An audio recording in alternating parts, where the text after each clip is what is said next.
screencast for America, Opportunity and Inequality 1920 to 1972. And today we're going to look at how did popular culture change in the 1930s. So we know that in the 1930s, America is going through a Great Depression, but that doesn't necessarily stop the idea that popular culture stopped, Popular culture, then the idea of what everyone is doing that is popular at the time, popular activities. So what's really important before we just get into this is that a lot of you are confusing what is happening in terms of popular culture in the 1920s and the 1930s and mixing up 1920s and 1930s popular culture, 1930s popular culture, 1950s popular culture. And this is important because if a question asks you about a specific time period for popular culture and you talk about something in the 20s and say the question asks you about the 30s, you're not going to get the marks. Okay, it's really important you know what happened in each time period. So let's look at cinema then. First of all, so we know that there are, in the 1920s, we've got talkies. So we had silent films and talkies, but they're all black and white. In the 1930s, coloured movies are released in cinema.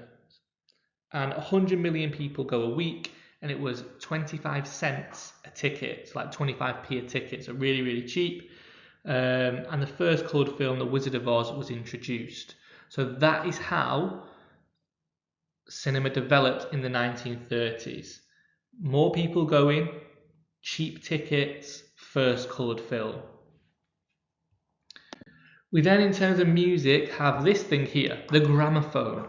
Okay, the gramophone was basically there to compete with radios, and it offered music to listen to as well.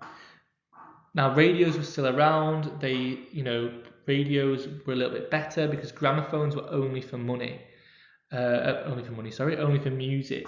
But radios gave live sport, poetry, FDR's speeches. So again, really, really important is fireside chats where you would speak to the American people. So although it has developed in terms of the gramophone, there were still radios being used and jazz music remained popular. And there were also comic books, okay? So these were pretty new to the 1930s, these are pretty new to American society. 1930s, comic books, giving people some excitement. I can't wait to go home and read about these superheroes. And there's nothing better in a crisis than perhaps a superhero lifting you out of it or making you feel better. And as a result of this, you can see the people in the screen like laughing. The idea of going somewhere, listening to music on a gramophone, going to the cinema, getting a bit dressed up, all kind of leads to this idea of escapism. Somewhere where you can forget about the depression, escape from the depression, and just sit for an hour and laugh. And that's what kind of was happening in the 1930s because of the popular culture.